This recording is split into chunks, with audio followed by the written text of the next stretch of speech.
Đi đi đứng nè. Đi hỏi cái môn. Nó sáng vô bơi, đoàn thằng này bự lắm á, làm 2 lời luôn. Nó đứng dưới nè kìa.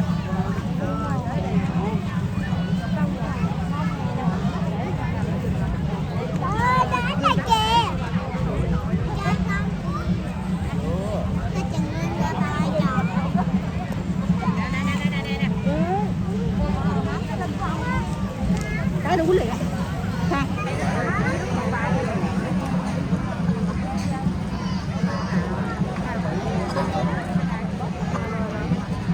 Ui, thật ai vô đi. Đâu chắc gót tới mẹ đâu.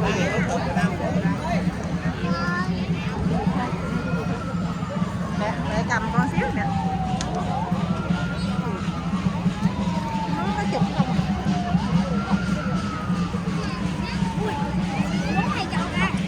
Từ từ.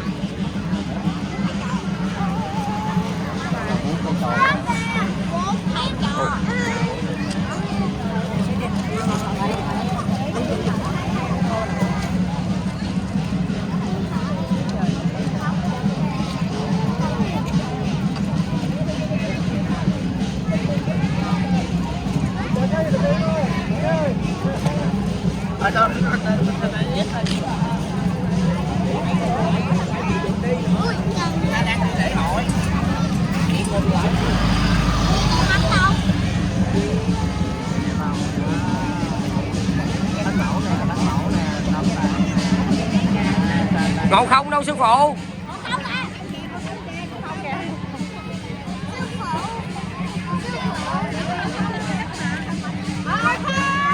À chưa bắt giới đây. Bắt tay gì tôi bắt giới không? Bắt tay tôi bắt giới, tay bắt giới.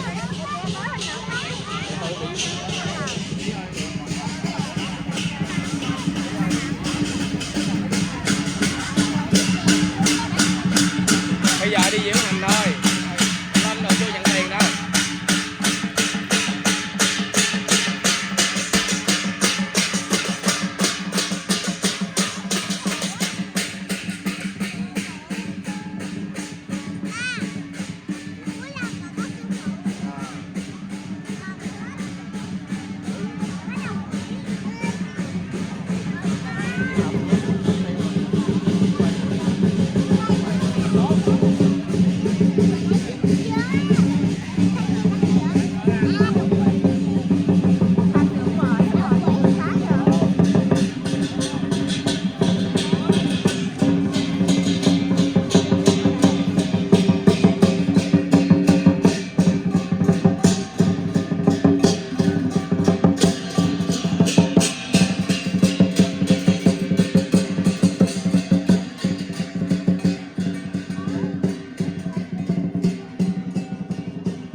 có dàn bảo vệ mà.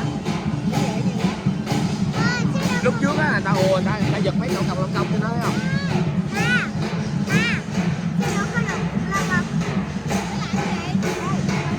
Thấy hết. Trời ơi, bây giờ đem nước nó đụng lên lắm á, không đụng được đâu.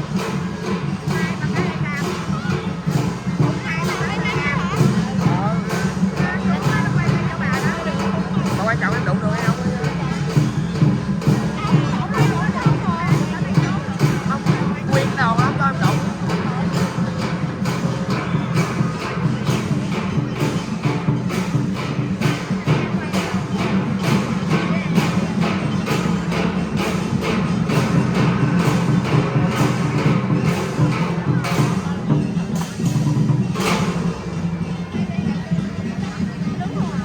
Ủa cái đó cái trống mà đâu phải cái kiệu.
Cho trước một con đi, xong cái con thứ hai.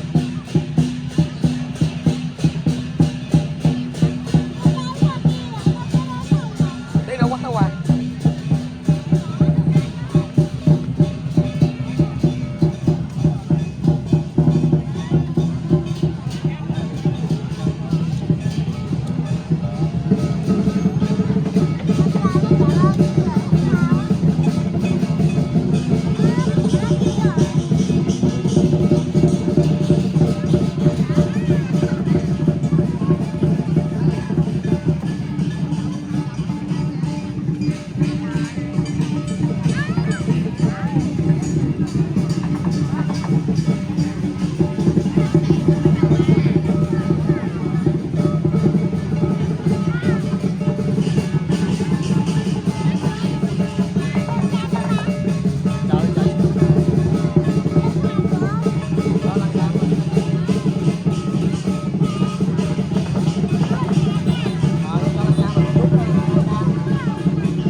Vuốt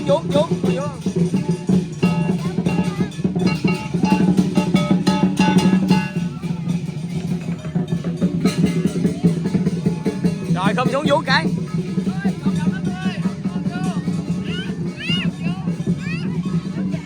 nè con cho lăn hồng nè, con cho lăn hồng nè.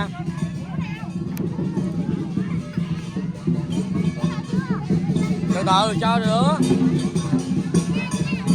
cho từ đứa nè của con nè. Ăn rồi đi ra nè.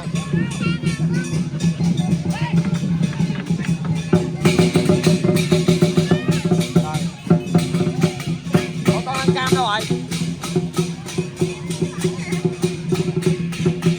nè, nó lăn đỏ nè, lăn đỏ nè.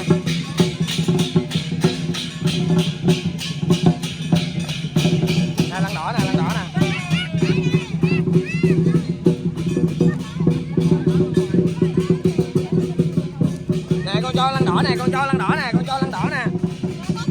Rồi con vuốt đầu cái.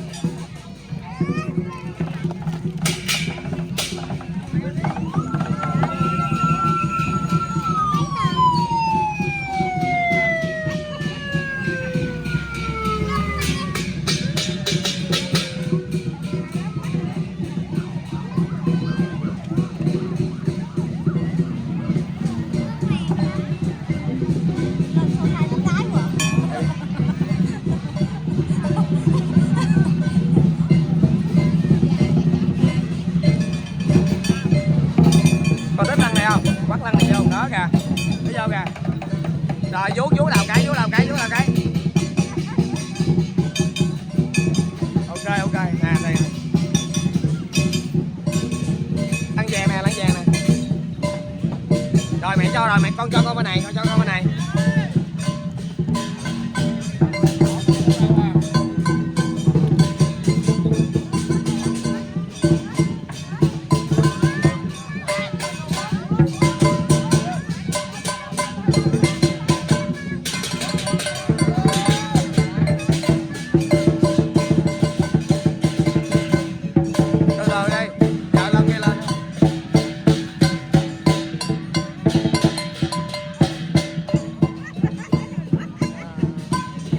Rồi vuốt vuốt vuốt vuốt.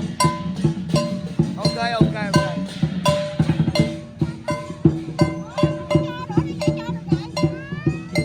Cho con một con nữa thôi nghe, một con nữa thôi, một con nữa thôi.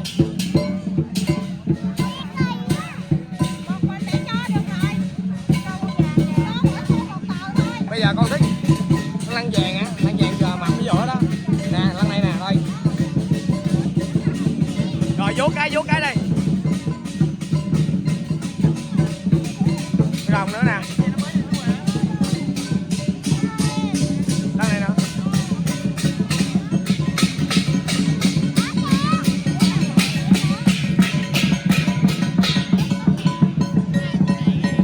Từ từ cho.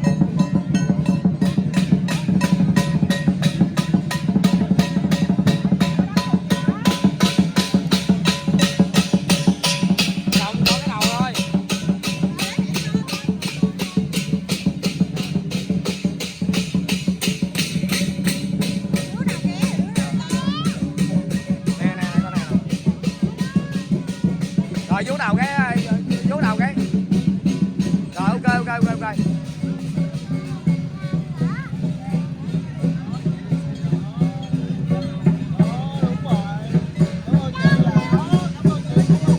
Con rồng này hơi bị dài nha.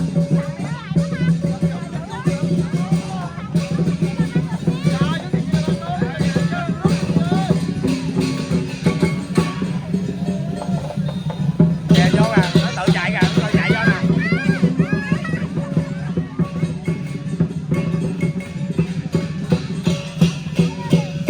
Má rồng này chịu nổi không? 2, 4, 6, 7, 7.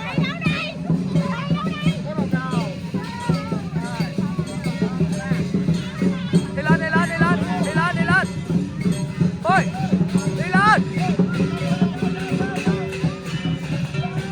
Lên.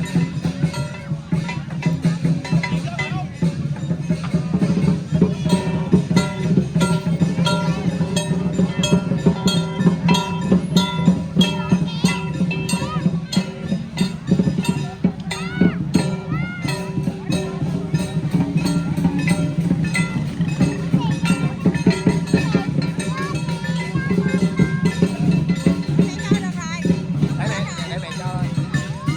Đó quắt lăn kìa. Quắt lăn nhỏ kìa.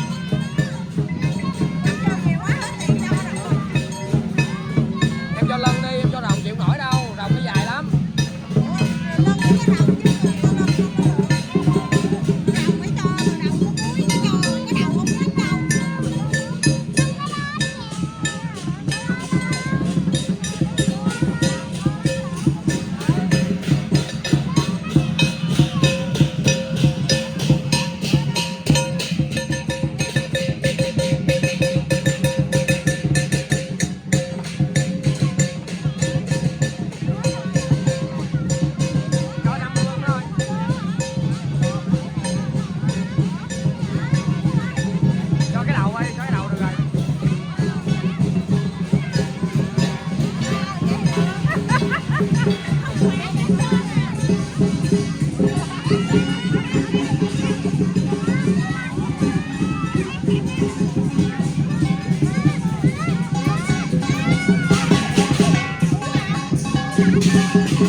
Vú đầu.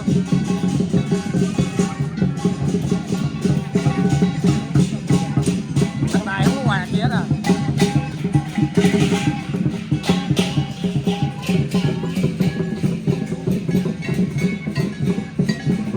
Nè. Vú đầu cái.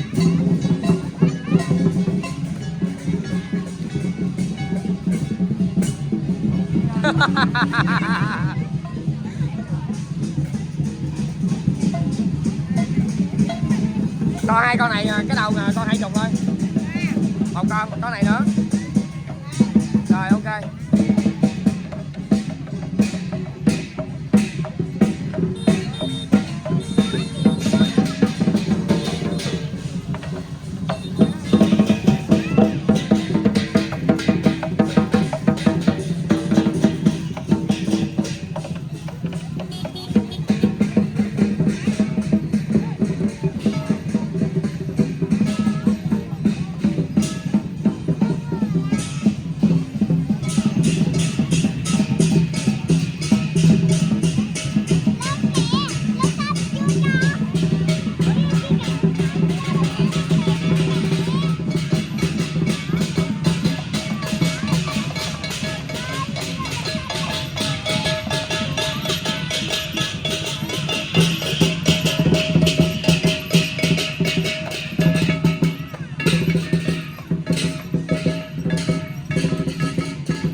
đầu đồng cái, rồi ok.